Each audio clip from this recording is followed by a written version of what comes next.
Donc, merci beaucoup. Je vais parler d'une dizaine, quinzaine de minutes, je pense, le temps, sur la question, effectivement, pas exactement de polygraphisme, mais de variation intrascribale involontaire. J'ai déjà parlé il y a quelques années sur le fait qu'en Angleterre, au XIe siècle, ils modifiaient l'écriture, surtout la forme, la sélection des allographes, selon la langue et selon le style d'écriture. Est-ce que c'est deux scripts, deux écritures différentes? C'est une autre question. Mais aujourd'hui, je pensais parler plutôt sur cette question de variation et à quel point on peut varier, ou les écritures peuvent varier. Parce que je pense que c'est important, essentiel même de formaliser autant que possible cette question, parce que sans une réponse, l'identification de main n'est pas possible, franchement. Et Isabelle a plus ou moins dit la même chose ce matin. Si on ne sait pas à quel point on trouve cette variation, on n'a pas une façon de décider si la variation qu'on constate est signifiante ou pas. Et là, je pense très utile, c'est plus ou moins la même question, whether perceived differences are significant in the result of there being two different writers, or insignificant, toujours significant pour moi, mais quand même, because they're a result of normal variations within the handwriting of the same writer. Et je ne suis pas sûr si on peut bien trouver une réponse générale à cette question, mais sans une réponse, je ne vois pas, soit dans la palygraphie traditionnelle, ou soit dans la numérique, comment on peut identifier ou pas un script. Donc, comme d'habitude, je vais parler d'un petit peu du XIe siècle. Et j'ai essayé de répertorier un peu les exemples où on voit bien des différences dans l'écriture. Mais pour d'autres raisons, on peut être plus ou moins sûr que c'est quand même la même personne. Et donc, essayer de chercher un petit peu pourquoi et dans l'idéal, quelles sont les différences qu'on constate dans ce contexte. Et après, ça serait bien de faire des études numériques, etc. Le problème, il faut un corpus assez clair et assez large pour le faire. Ou pour l'instant, à ma connaissance, ça n'existe pas. Donc, c'est aussi avec cette idée derrière de mettre en place un corpus où on peut être encore plus ou moins sûr qu'on a une personne avec des différences. Et encore, je parle de variations inconscientes. Après, bien sûr, il y a les questions de polygraphisme, ouais, dans ce sens. Et je pense que Marc va en parler un peu plus sur cet aspect-là. Donc voilà, très court ici, si ça c'est bien, voilà. Encore, donc j'ai parlé il y a quelques années, on voit ici l'écriture en latin, visiblement. Là, à droite, c'est toujours en latin, mais on voit bien les formes différentes entre les deux. Et en général, au XIe siècle, quand on écrivait en latin, on utilisait une sélection des allographes, comme le J là, et en anglais, la forme là, le S rotundo qui descend par rapport à l'S qui monte. Et aussi, je pense, vous pouvez constater dans ce cas ici, les traces ici sont plus verticales, plus parallèles. Là, elles sont plus arrondies. La façon de manipuler l'outil est différente.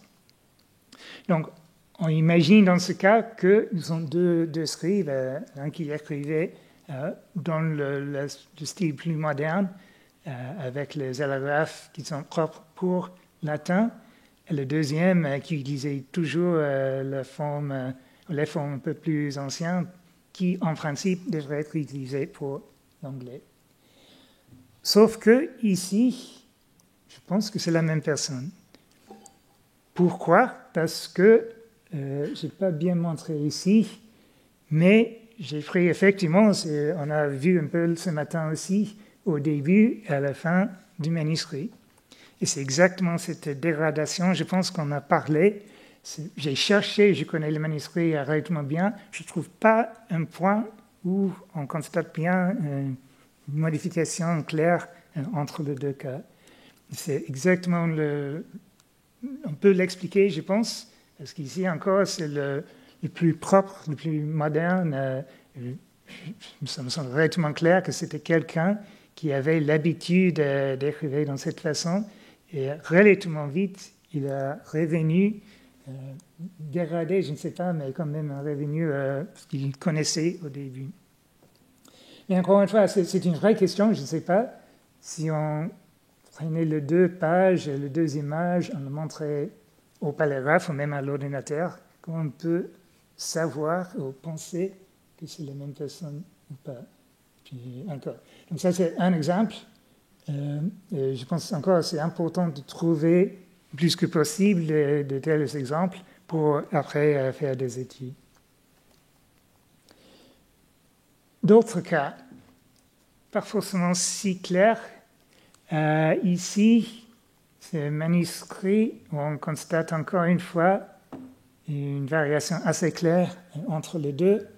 On voit dans encore l'outil qui a été utilisé, je pense, les formes, les allographes sont à peu près les mêmes, les proportions plus ou moins, mais encore une fois, on constate relativement une différence, un nombre assez élevé de différence entre les deux.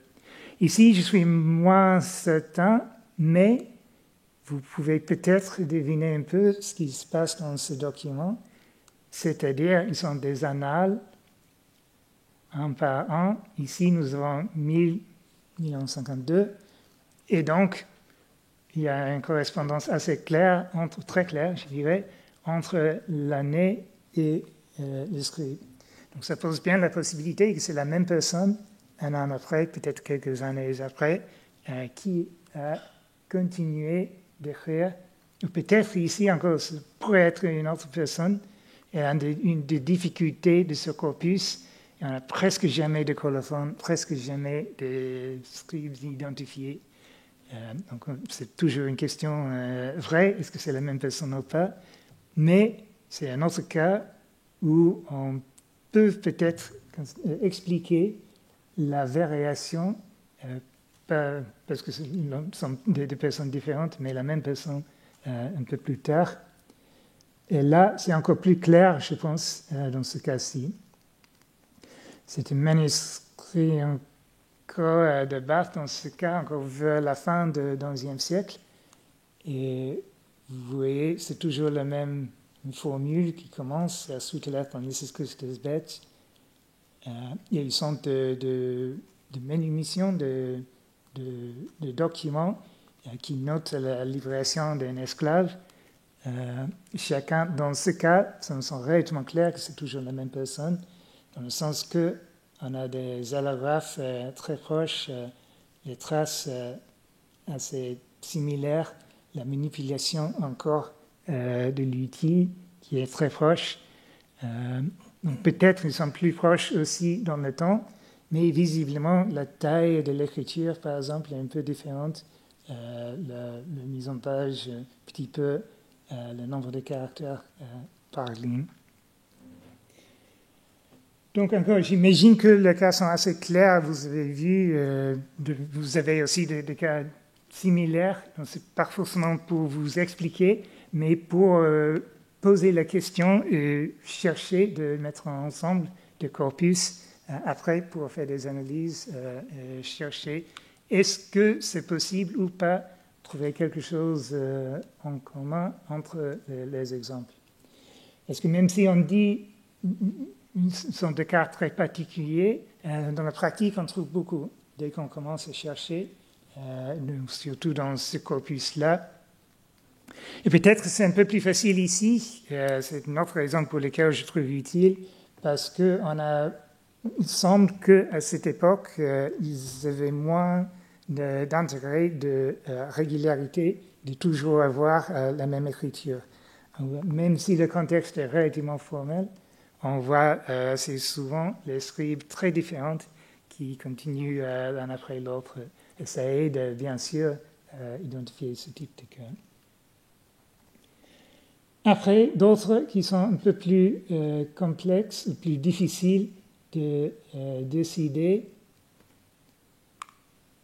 Nous avons encore un autre manuscrit des Annales on a encore, c'est à peu près la même année, sauf que ici, ça continue, c'est le premier mot de cette année. Après, ça s'arrête et ça continue après. Donc l'encre est visiblement différente, l'outil est différente. Et là, les proportions, la forme, la sélection des allographes est aussi très différente l'un de l'autre. Donc là, je suis beaucoup moins convaincu que c'est la même personne. Je pense que dans ce cas, il y a deux personnes différentes en travaillant ensemble. Et ça pose la question pourquoi. C'est systématiquement comme ça, ils écrivent le premier mot, ils s'arrêtent et il semble que quelqu'un d'autre arrive après. Ça semble très étrange ici. Il y a bien sûr d'autres exemples où l'écriture change par cahier, qui donne l'impression que c'était peut-être pas écrit en PCA, c'est très tôt pour ça, mais de temps en temps, même depuis, ici, il semble qu'ils travaillent ensemble, mais les personnes différentes, mais assez proches ici, l'un à l'autre. Là, c'est un autre exemple, un autre cas avec une explication un peu différente encore, je pense. Parce qu'ici, on voit, jusqu'à là, c'est très régulier. L'écriture, les traces sont dans la même façon, la même direction. Ça se passe très bien. Et j'entends effectivement, on a dit aujourd'hui, ce matin, que la régularité et l'impression à distance est peut-être plus important que l'identification de forme et des allographes pour retrouver des personnes. Ici, c'est bien différent, beaucoup plus espacé, beaucoup moins régulier. Les formes des traces, les directions sont très différentes. Et après, ça revient ici, de forme régulière. Est-ce que c'est la même personne? Encore, je pense oui. Pourquoi? Là, je pense que on peut l'expliquer par le change de langue et de contexte. Et pour moi, ce manuscrit est au début du XIIe siècle, ou fin de l'XIe, je suis presque sûr que ça serait un scribe normand qui est arrivé, qui est très à l'aise en latin et pas du tout dans l'anglais. Mais encore une fois, sans ce contexte, est-ce qu'on pourrait identifier la personne derrière avec une analyse simplement graphique de cette page et ce document? Encore, c'est une vraie question, je ne sais pas. Il faudrait une analyse ou des analyses, par exemple, informatiques et d'autres, mais ce n'est pas clair du tout. Et même si on constate une différence, je suis sûr l'ordinateur va la trouver très facilement comme nous. Après, c'est la question pourquoi qui est aussi importante. Et pour terminer, pour laisser un peu de temps aussi de Marc, notre cas, l'image n'est pas très bonne, désolé. Là, c'est un autre phénomène que je note, et je ne sais pas si vous l'avez noté ici aussi, mais là encore, on voit des différences dans la trace, c'est la position, le choix d'allographe jusqu'à un certain point, et ça revient vers la fin. Et ça pourrait sembler comme d'autres, le précédent, ce que nous avons vu. Ici, en revanche, c'est un autre cas que je constate très souvent, 2, 3, 5, 10 lignes qui ont été écrites, je pense encore par quelqu'un d'autre, pas sur le script principal, mais qui intervenait un très petit peu, et après le script principal revient. Et très souvent aussi, ce qui intervenait écrit dans une façon un peu plus moderne, si vous voulez, un peu plus récente. Donc, on pourrait imaginer, c'était une proposition, que c'était le maître qui était arrivé en disant « Non, non, on n'écrit pas comme ça, c'est différemment ». Mais dans ce cas, j'imaginais que ça pourrait être plus ancien. Donc encore, qu'est-ce qu'on fait avec, comment expliquer ce type de différence? C'est une autre question, je vais aussi des exemples. Mais pour terminer et passer la parole, c'est plutôt pour vous demander, si possible, de chercher d'autres exemples, de les mettre ensemble et de poser la vraie question, est-ce que ou pas c'est bien possible de distinguer la main simplement à partir de l'image ou pas? Et là, honnêtement, je ne sais pas. Ça dépend des cas. Et je ne suis pas sûr, en général, on peut toujours le dire. Donc, j'ai cherché un petit peu encore de typologie, si vous voulez. Donc, si on constate une variation progressive sans rupture, c'est probablement le même scribe. Surtout si on peut identifier une régression de cet sens. S'il y a une variation soudaine, peut-être c'est le même scribe, mais avec la date utile, l'exemplaire encore. On a entendu, on a vu plusieurs exemples ce matin, l'encre ou autre. Mais ça pose aussi la question de quel point est-ce que c'est subtil ou pas, et quel point peut-on dire c'est toujours la même personne. Et là, pour le répondre, il faut avoir plus d'exemples de cette variation et de mesures de variation. C'est le même texte, ça peut être décrit différent, mais ça pose encore la question. Avec des unités textuelles et codicologiques, ça devient plus complexe peut-être, mais au moins ici, on peut par exemple ajouter l'information codicologique, textuelle, etc. dans notre modèle, notre information qu'on donne à l'ordinateur ou aux collègues pour essayer mieux de classifier et trouver des conclusions à partir de ces données. Donc voilà, j'ai essayé d'être court et je laisse la parole à Marc, juste pour continuer un peu la discussion. Merci beaucoup. Bien.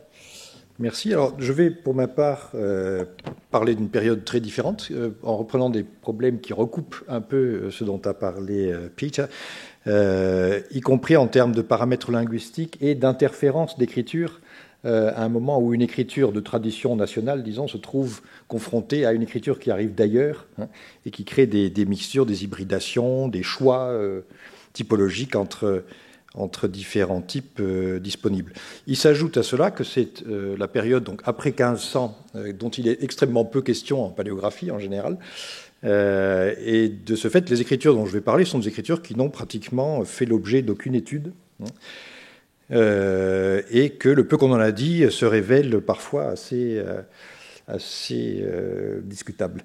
Donc, un petit rappel pour commencer sur la situation à la fin, disons la situation au XVe siècle, où on a une très grande diversité formelle d'écriture dans la grande famille des écritures dites globalement gothiques, diversité formelle qui recouvre aussi une diversité technique et surtout une diversité fonctionnelle, puisque ces différents types d'écriture sont appliqués à des usages différents, tel type d'écriture pour un document ou pour un livre, pour tel type de livre, pour tel type de document.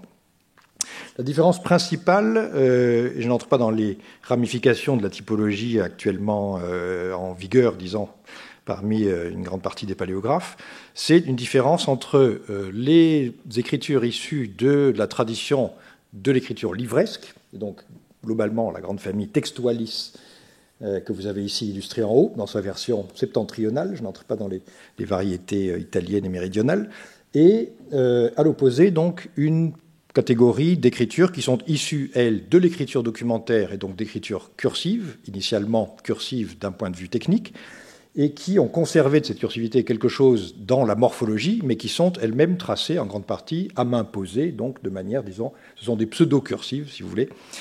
Et donc la distinction essentielle entre ces familles d'écriture et celle qui a été établie depuis 75 ans maintenant, 70 ans, par Gérard Liftink et reprise et affinée par Peter Humbert et Albert de Rollet, on se base sur 3 lettres distinctives, le A à 1 ou 2 étages, les astes, donc on peut résumer avec le L avec ou sans boucle, et le S, et donc le F qui est son jumeau, posé sur la ligne ou descendant au-dessous.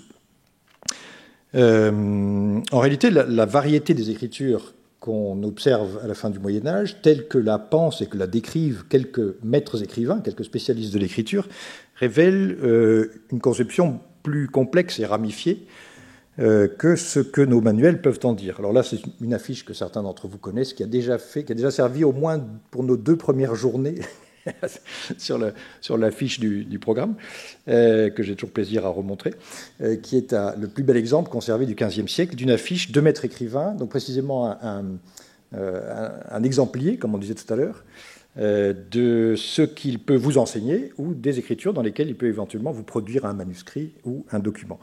C'est donc, je n'entre dans le détail de ces écritures, mais elles se distinguent par des caractères dont nos typologies actuelles ne tiennent aucun compte et qui sont en grande partie liés au fait qu'un trait est courbe ou brisé, au fait qu'il y a un empattement à l'extrémité d'un trait ou au contraire qu'il est coupé net, etc. Donc des aspects secondaires considérés aujourd'hui comme secondaires, mais qui sont essentiels visiblement dans la conception que les scribes eux-mêmes ont de leur typologie. Et puis, deuxième caractère dont nous tenons trop peu compte, c'est la dimension même de l'écriture. Ce n'est pas comme du Times New Roman qu'on peut voir en 8 ou en 40 et c'est la même écriture. Là, il y a une adaptation et techniquement aussi, la dimension fait que c'est ressenti, c'est perçu comme des types différents et proposé aux clients comme des types différents. Cette diversité, on la retrouve, on pourrait l'illustrer. Alors ici, je vous montre un exemple de la fin du XVIIe siècle en Angleterre, avec une diversité au moins équivalente, et on pourrait citer, je citais tout à l'heure, des manuels d'écriture du milieu du XIXe siècle avec 56 types d'écriture. Voilà. La situation en France est assez différente. D'après les quelques exemples qu'on a de recueil de modèles d'écriture, on a une typologie très différente de la typologie allemande qu'on vient de voir, et là aussi, c'est le problème de la paléographie, c'est qu'elle essaie de tout couvrir, à la fois dans tout l'espace européen et dans la diachronie, alors que chaque scribe pense sa typologie en un lieu et en un temps donné. Et donc là, on a un somptueux manuscrit qui, à l'origine, devait faire environ 80 feuillets, même s'il en a perdu quelques-uns, qui nous donne 4 modèles pour l'écriture française. Alors, il ne parle pas de l'écriture textualis, il parle uniquement d'écriture de type cursif issue des écritures de chancellerie. Il en donne 4 types, curiale, bâtarde, courante et 2 minutes, qui, selon les critères des paléographes aujourd'hui, ne seraient même pas considérées comme des écritures différentes.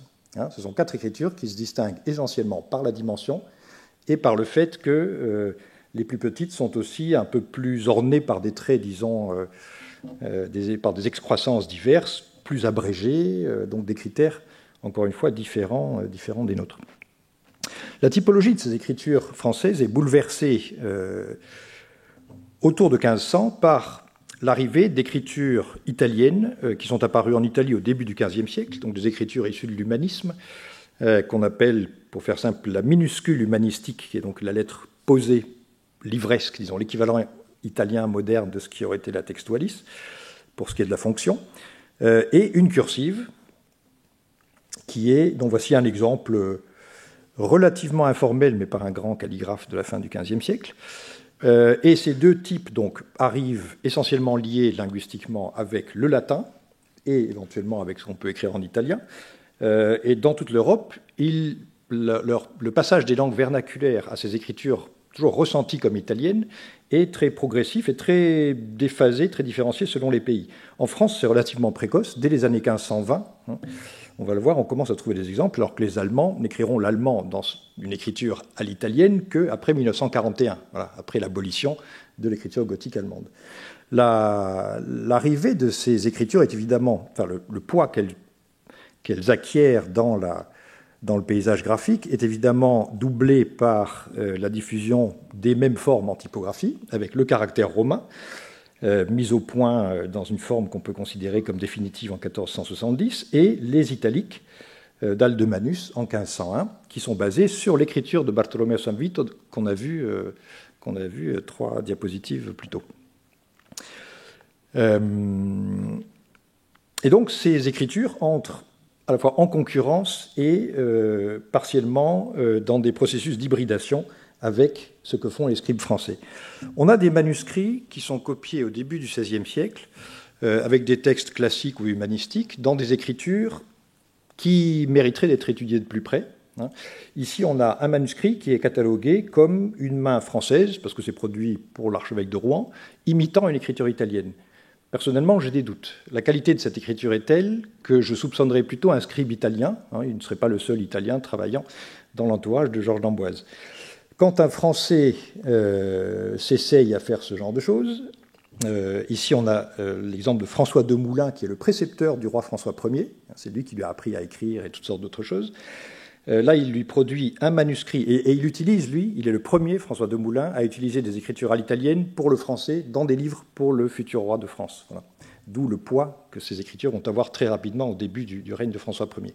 Ici, on le voit faire quelque chose de semblable, mais dans des formes beaucoup plus anguleuses qu'on peut attendre de quelqu'un qui est habitué à des formes plus gothiques, et dans lesquelles on voit déjà se former quelques particularités qui seront propres à l'écriture des caractères romains à la française pendant pratiquement 3/4 de siècle, hein, qui sont en particulier le T avec un pied plat, hein, qu'on a ici, et puis, qu'est-ce qu'il y a l'autre que je voulais montrer? Et puis le A, voilà, le A qui a une tête aussi très brisée, hein, qui est faite pratiquement avec un trait supplémentaire ajouté.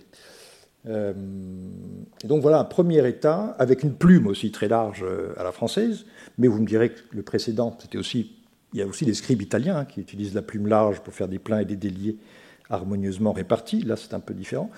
Et ce type d'écriture, donc, avec une plume plus fine, sans doute perçue comme plus italienne, est précisément le type d'écriture romaine qui va être utilisé en France jusque dans les années 1570 au moins. En voilà un exemple de 1520, hein, qui est très typique. Et ces écritures sont d'emblée tellement standardisées qu'à en regarder des dizaines, on a parfois une sorte d'hallucination. On a l'impression que tous les manuscrits en écriture romaine de la première moitié du XVe siècle ont été écrits par la même personne. Avant de commencer à entrer dans le détail, hein, à essayer de les distinguer par des petits détails d'exécution ou bien plus généralement par les proportions, la régularité, des choses parfois plus impalpables. Donc voilà, celui qu'on voit ici est de 1520, celui-ci de 1540, et je pourrais en montrer de 1560 ou 70 qui sont extrêmement semblables. Donc voilà, le paramètre linguistique dont je parlais, c'est que initialement, donc, cette écriture est utilisée essentiellement pour le latin, tandis que la bâtarde reste utilisée pour le français, et puis très rapidement, donc, le français aussi se retrouve écrit dans cette écriture-là, et les scribes se trouvent donc devant un choix. Ils ont deux variétés d'écriture de type possible, hein, pour l'écriture des manuscrits. Et ça peut dépendre du type de texte, des demandes du client, d'autres paramètres plus ou moins impondérables. Donc le tournant, je disais, c'est 1519. Là, il y a un paramètre politique aussi. 1519, c'est l'élection impériale. François Ier est candidat contre Charles de Habsbourg pour l'Empire.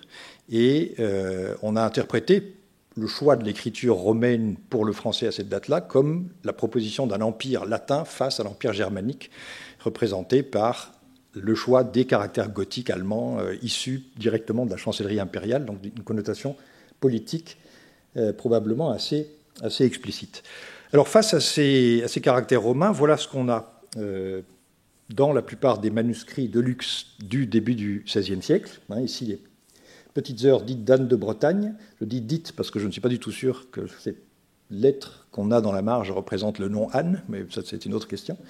Et donc là, on a une bâtarde typiquement française encore, alors une lettre assez ronde et lourde, hein, avec des formes particulières, si on veut les distinguer de celles qu'on va avoir juste après sous l'influence italienne. C'est le G qui reste de forme gothique qu'on voit ici, j'espère que c'est suffisamment grand. Le S typique de la cursive française qu'on voit par exemple ici, qui ressemble, si vous voulez, à une espèce de petit B majuscule. Et puis surtout le G, le G et le S, je dis. Et puis le F et le S, là, qu'on voit ici déjà, qui sont pointus, hein, qui sont effilés mais raides sous la ligne, par opposition donc à ce qui apparaît dès les premières années du XVIe siècle, en concurrence avec ces formes-là et qui les remplacent au bout de 2 décennies, disons en gros, et qui sont donc une bâtarde essentiellement très semblable dans ses formes, mais avec des proportions différentes, plus arrondies, un peu plus aérées, hein, visiblement sous influence de l'écriture italienne de ce point de vue-là, et puis surtout qui reprennent à l'écriture italienne l'idée d'un S incurvé au bas, S long, hein, S court comme celui-ci, et un G qui est analogue à celui de l'écriture du caractère romain, hein, donc comme un G d'imprimerie aujourd'hui, si vous voulez. Alors, dans ces manuscrits-là aussi, on a une homogénéité assez remarquable. Et donc, la question se pose, quand on a à identifier un scribe, comment est-ce qu'on va arriver à le repérer dans ce foisonnement d'écritures très semblables. Alors, j'ai parcouru environ 150 manuscrits destinés à la cour de François Ier avant de trouver le dernier manuscrit, avant d'aller me coucher, un exemple qui me semblait concluant pour celui-ci. Ça, c'est un manuscrit exceptionnel qui est un manuscrit des œuvres poétiques de François Ier que je pense être l'exemplaire personnel du roi.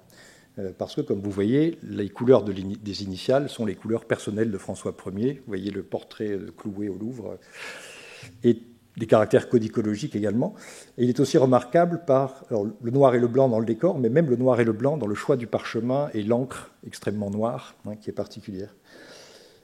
Où retrouver, et la perfection de l'écriture aussi, qui est d'une régularité extrême.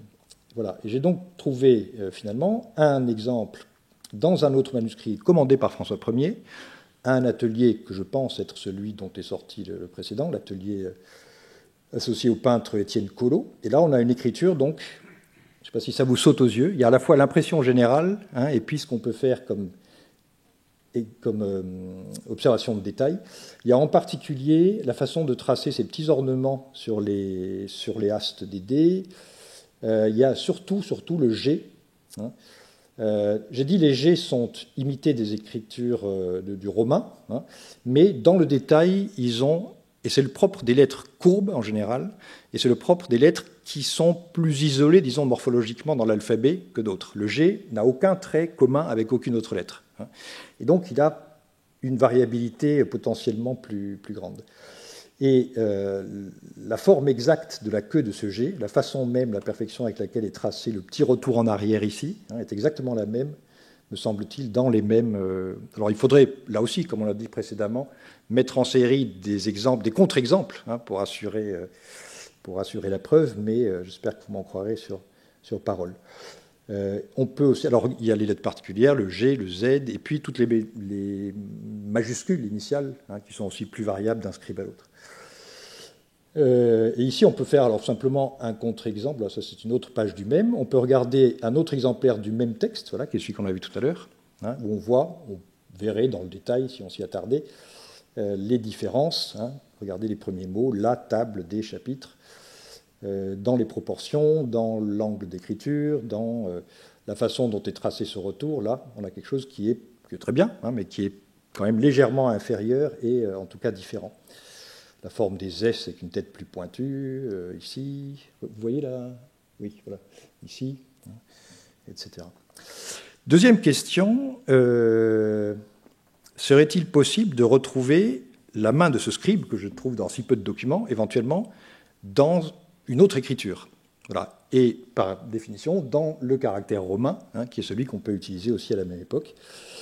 Et là, en parcourant un certain nombre de manuscrits, je suis tombé sur celui-ci, qui me semble extrêmement proche. À nouveau, le premier repère, c'est la forme du G. La régularité, le parchemin très blanc et l'encre très noire. Et ça, il faut que j'aille voir l'original à Chantilly pour tâter le parchemin et voir si c'est le même. Mais c'est un caractère matériel important. Et puis, dans le détail, si on regarde par exemple les I ici, avec leurs tout petits points légèrement décalés à droite, pardon, je l'ai après... Ici, voilà, on le retrouve. Le même détail ici. Les astes avec un petit ergot, vous voyez, une petite épine minimale sur la gauche. C'est ce qu'on voit également ici. Toutes sortes de petits détails qu'on ne trouve absolument pas dans la majorité des bâtards. Et donc je suis assez... Alors pareil, il faut aller voir l'original. Et là, je pense que la photo atteint ses limites. Il faut aller voir l'original pour être sûr de la comparaison. Là, en passant, on a un exemple de... polygraphisme absolu dans les termes de Petrucci, enfin non, de non-polygraphisme absolu. Voilà. Un scribe qui ne sait pas écrire en latin et en grec, et c'est certainement l'auteur lui-même qui est allé ajouter les parties en grec, et on voit la différence évidemment très, très flagrante. Donc ça, c'est un premier cas. Si j'ai encore 5 minutes pour parler d'un deuxième petit dossier, je continue.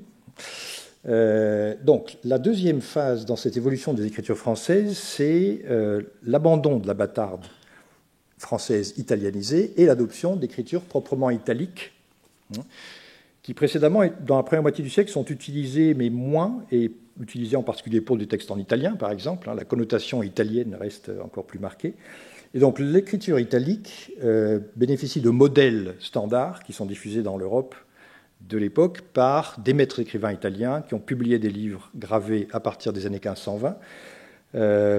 Et donc la première génération, là je vous montre un exemple manuscrit, mais d'un maître qui a publié un manuel en 1540, Giovan Battista Palatino.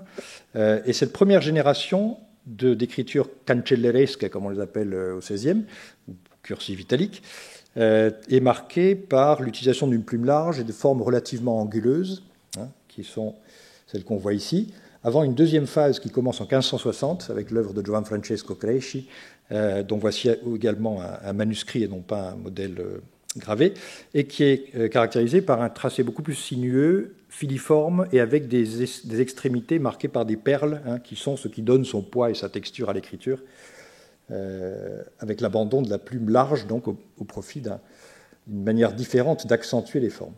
Dans cette famille-là, il y a une série de manuscrits qui ont attiré l'attention, pratiquement la seule, à laquelle on a essayé d'associer le nom d'un scribe. Ce sont des manuscrits d'un luxe pour certains exceptionnel, et pour des textes importants. Ici, l'exemplaire de dédicace de la Franciade de Ronsard, conservé à Berlin, sur parchemin pourpre, écrit en or sur parchemin pourpre, et la deuxième partie en argent sur parchemin citron, quelque chose d'absolument extravagant. Et cette écriture a été attribuée à un maître qui s'appelle Guillaume le Gagneur, qui est connu à la fin du XVIe siècle pour avoir publié lui aussi un grand manuel d'écriture et pour avoir joué un rôle important dans le développement de l'écriture française à la fin du XVIe. Donc voilà une page. Voilà une page d'un manuscrit signé de Le Gagneur, mais 25 ans plus tard. Et c'est ce genre de manuscrit qui a servi à la comparaison. Il y a un manuscrit en particulier qui a peut-être amené à identifier ce scribe comme Le Gagneur, c'est celui-ci, qui est donc, comme vous voyez, sorti d'une reliure, et qui est précisément un exemplier de maître écrivain. Et donc on voit ici quelqu'un qui est à la fois un scribe de manuscrits de luxe pour la cour, et qui en même temps fait une affiche avec « Je prends des enfants en pension ». Donc là, l'enseignement et la production de manuscrits vont vraiment de pair. Et là, il y a une attribution du XIXe siècle qui dit « Cette feuille est de Guillaume le Gagneur ». Et je pense que peut-être de là qu'est venue l'attribution, qui depuis a fait des petits... C'est François Avril surtout qui a publié là sur ces manuscrits, qui en a attribué toute une série à Guillaume le Gagneur. Ça a été repris, c'est bien entré dans la bibliographie, mais je crains qu'il faille déconstruire ces attributions. Ce que personne n'était allé faire... alors, on a évidemment un écart de 25 ans, on peut dire que ça a évolué, la perfection est la même, etc. Ce qu'on a qui nous aide, c'est un manuscrit daté et signé de Guillaume le Gagneur, 1575, conservé à Rouen, qui est celui-ci, et qui est, pareil, un exemplier de maître écrivain ou d'apprenti écrivain. Je pense qu'il exerce déjà, là. Il est né en 53, donc il a 22 ans. Et là, il y a toute une gamme d'écritures, dont certaines, comme celle-ci, qui ressemblent assez à notre Ronsard, en particulier. Alors c'est une italique sans crochet, sans perles, juste avec des petits empattements simplifiés. À côté de ça, d'autres formes beaucoup plus sinueuses, avec les petites perles aux extrémités, etc., beaucoup plus proches en fait des modèles de Cresci de 1560. Là, je ne sais pas si vous me voyez venir déjà. L'écriture qu'on a vue dans le Ronsard, par exemple, et qu'on retrouve ici, c'est une écriture qui est faite à la plume large, avec ses formes légèrement anguleuses, qui reflètent en fait la première génération de la cancelleresca, à l'opposé de celle de Le Gagneur. Et là, on est vers 1573, donc extrêmement proche du manuel du recueil qu'on vient de voir. Et surtout, alors, dans l'ensemble des manuscrits où se trouve cette main, celui-ci est particulièrement intéressant, puisque c'est un album de poésie donc fait pour une grande dame lettrée de la cour, dans laquelle on voit côte à côte les deux scribes. Et donc là, il y a, je pense, peu d'hésitation à avoir. Ici, c'est le jeune Le Gagneur, et l'autre, c'est notre autre scribe, que j'appelle le pseudo Le Gagneur pour le moment, tant que je n'aurai pas réussi à mettre un nom dessus, et je ne suis pas sûr qu'on puisse un jour le faire. Autre découverte qui enfonce le clou, un manuscrit du pseudo Le Gagneur, toujours la même main, très clairement reconnaissable, là, 1561. Le Gagneur avait 8 ans. Ça devient de plus en plus improbable. Voilà. Et dernière question qui se pose pour continuer le dossier, ce manuscrit que j'avais éliminé du corpus il y a un certain temps, et en y revenant, je me demande si ce n'est pas le jeune Pseudo-Le Gagneur, avant 1560, avec des formes extrêmement semblables. Dans le Pseudo-Le Gagneur, on a des formes très typiques. Alors, je n'entre pas dans le détail, ces ornements qu'on voit ici, cette espèce de petite pseudo-fleur de lys, et tout ça, c'est extrêmement répété d'un manuscrit à l'autre. Et il fait une esperluette très typique qu'on voit ici au milieu, la ligature et. Dans ce manuscrit de 1561, on voit un et tout à fait différent, ici, et qui est exactement le même qu'on a ici. Donc, en poursuivant des éléments de ce type-là, j'ai l'impression qu'on pourra assez bien prouver qu'en réalité, c'est le même. Donc voilà, simplement deux exemples, mais qui sont intéressants chronologiquement. Je disais, c'est le moment après l'invention de l'imprimerie où la paléographie s'arrête, mais aussi c'est le moment précisément de la disparition progressive des scribes. Il y en a déjà moins dans la première moitié du XVIe. Dans la deuxième moitié du XVIe, on a l'impression que la moitié des manuscrits faits pour la cour sont faits par le Pseudo-Le Gagneur. Il n'y a plus du tout la même gamme de scribes, et donc là, il devient plus facile de reconnaître quelqu'un, et aussi parce que dans les écritures italiques, qui sont moins formalisées que celles de la génération précédente, il y a plus de variations individuelles aussi. Voilà, donc je ne vais pas m'attarder à nouveau sur les questions générales, qui sont en gros celles qu'on a déjà évoquées. Donc je parlais de la typologie des scribes, qui n'est pas la nôtre, de l'importance de penser aux caractères généraux à toutes les échelles possibles, de la page au demi-empattement, par rapport à l'analyse lettre à lettre, qui est notre premier réflexe. Il y a une différence certainement entre les professionnels qui ont des écritures plus homogènes et les écritures formelles d'un côté, et d'autre part les non-professionnels avec leurs écritures plus variables et de ce fait plus faciles à reconnaître. Et donc ce sont les scribes de haute qualité qui sont souvent les plus difficiles à reconnaître. Et puis alors, la question de l'évolution qu'on voit ici, et entre même le jeune Le Gagneur et le vieux Le Gagneur, le jeune Pseudo-Le Gagneur et l'homme plus mûr, il y a des différences très nettes. Et la méthode, me semble-t-il, doit passer par une analyse morphologique extrêmement minutieuse, et en même temps par toutes les corrélations possibles. Il ne suffit jamais de dire tel détail suffit à identifier quelqu'un. Et c'est là que des méthodes et des outils comme Digipal, Archetype, développés par Peter, sont très précieux. Et enfin, se pose la question de la possibilité d'automatiser, de confier à l'intelligence artificielle des raisonnements de ce type, je serais curieux d'essayer ce genre de corpus avec l'intelligence artificielle pour voir à quel point on peut distinguer les personnes. Voilà. Merci.